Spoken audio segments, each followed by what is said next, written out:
Several months ago, I did an episode on the incredible treasure trove of documents that I found at my uncle's house, which he had inherited from my grandmother after she died. And this included photos of my ancestors, documents from my father from his bar mitzvah, and even a mortgage from my great-grandparents.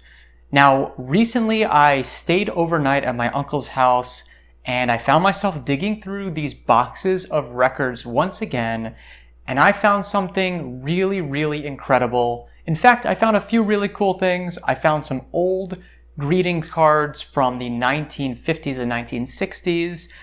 One of them actually very risque for its time, but the coolest thing that I found in this whole search was a letter sent to my grandmother. Now, this was unbeknownst to anybody in my family by a man that she dated before she married my grandfather. You see, as luck would have it, my grandmother Joan Ina Kushner married Joseph Paley, my grandfather, but a year before their marriage, she had actually gone out with a man named Jerry Fisher from Saratoga Springs, New York. And this was not knowledge that anybody in my family knew. I only found it out from finding this letter, which I am now going to present to you. Dear Joan, you really had me stunned during our telephone conversation. That was quite a surprise, though I should by now be used to all surprises. You sounded like you wanted to hurt me, and with the attitude of, I'll show him. You gave me no inkling that you were this close to this fellow, and your going steady was the furthest from my mind. I think a Dear John letter would have been much better than the way you informed me. I gave you much more credit than that. After all, Joan, I have taken you out for a year, and I thought we were going to have our second New Year's together.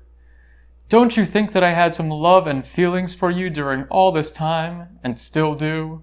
That it would hurt me some, or that what you are after.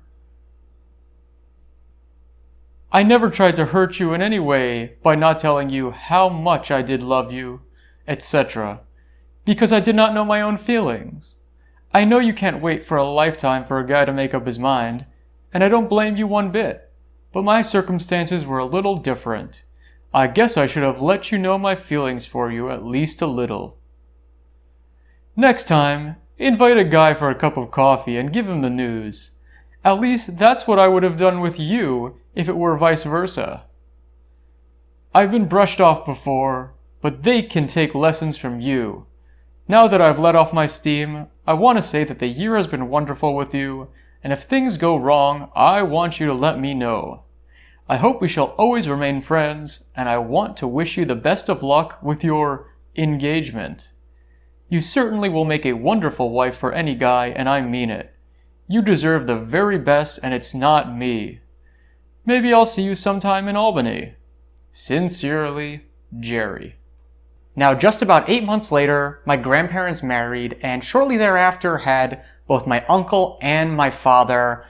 Whew, that's a relief.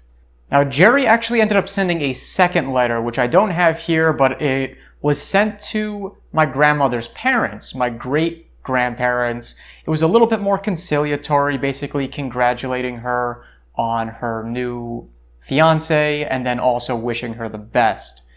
But whatever happened to Jerry Fisher, and where did he come from?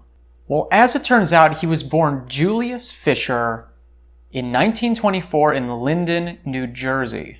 And one thing I find kind of interesting is that both he and my grandfather had pretty big age gaps with my grandmother. You see, Jerry was 11 years older than she was, and my grandfather was 13 years older than she was. So I guess she dug older guys. Anyways, Jerry, aka Julius, was the youngest of 4 siblings, all born to Abraham Fisher and Bertha, aka Bina, Kuris. Abraham and Bessie both came from the Lublin region of Poland, and Bessie's ship manifest shows that she was already engaged to Abraham by the time she sailed to America. She was from Chelm, and he was from Lublin. It couldn't get any more obvious. Later on in life, Jerry married a woman named Mabel French, who already had 4 children from her first marriage. Jerry and Mabel had no children of their own, and he died in 1983 at the age of 58. So anyways, that's the story of the man my grandmother rejected, and I'm very glad that she did reject him because otherwise I wouldn't be in front of you presenting this episode to you, but at least he was able to find love in the end. And I'm very, very pleased that my grandmother held on to this letter for all of these years.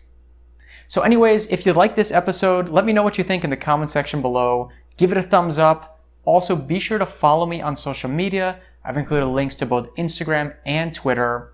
Follow, like, subscribe, and I'll get you in the next one.